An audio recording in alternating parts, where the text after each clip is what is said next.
Jusqu'à tout récemment, il fallait être inventif pour faire aimer un vin québécois. L'auteur du célèbre guide Faneuf en sait quelque chose. Elle piège ses amis en leur faisant déguster à l'aveugle. Je me plais à dire que j'ai défait les préjugés, une bouteille à la fois avec mes amis.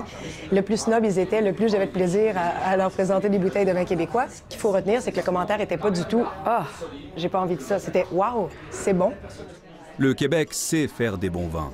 Et pour leur donner une visibilité, ils ont maintenant une indication géographique protégée. L'IGP, c'est un territoire géographique, c'est les Laurentides, qui s'en va jusqu'aux frontières américaines, qui s'en vont après ça, les frontières avec l'Ontario, puis après ça, les Appalaches.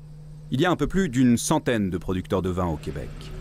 La plupart vont débourser les 1 000 $ par an pour obtenir cette IGP et devront satisfaire 100 critères, dont un test gustatif.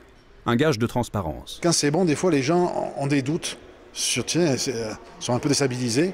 On leur fait goûter à l'aveugle, après on dit que c'est québécois, ils sont déstabilisés. Mais là, maintenant, on peut leur prouver que oui, c'est québécois, il y a une traçabilité, c'est vérifié par Écossaire, c'est vraiment du 100% Québec. Pour le propriétaire du vignoble Saint-Jacques en Montérégie, c'est un aboutissement, mais aussi le début d'autre chose. En fait, le vignoble québécois est aussi long d'est en ouest. L'appellation IGP est aussi longue, sinon plus longue que le vignoble français du nord au sud. Ça vous donne une idée? Est-ce qu'on oserait dire que la Champagne, c'est comme le Languedoc-Roussillon? Jamais. Pourquoi on le fait pour le Québec? La prochaine étape, c'est donc de délimiter chaque terroir avec ses caractéristiques. Là, on se donne une grande fondation comme la maison et on va bâtir les pièces. Et les pièces vont être les sous-régions qui vont se dessiner. Donc, je présume que mes collègues de l'île d'Orléans vont demander rapidement une sous-région île d'Orléans parce que c'est facile à délimiter. Et ce n'est pas son ami vigneron qui dira le contraire. Certains raisins québécois peuvent réserver des surprises.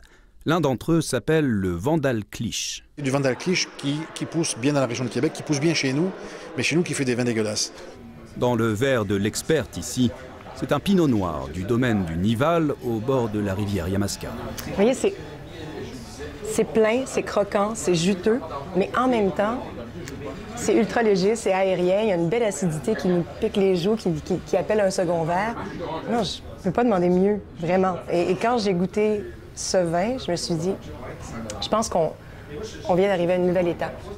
Mais la production québécoise reste une goutte d'eau. 2,5 millions de bouteilles sur les 240 millions écoulés l'année dernière au Québec. Yvan Quirion est persuadé que ce sera 4 fois plus dans 10 ans à peine. Je nous imagine dans un salon à Beijing ou à Paris dans quelques années où on va être le boss du salon, en avant des vins français, des vins italiens, des vins d'Allemagne, des vins de la Californie, juste par notre folie.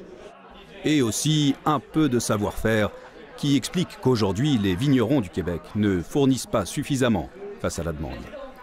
Ici Mathieu Prost, Radio-Canada, Montréal.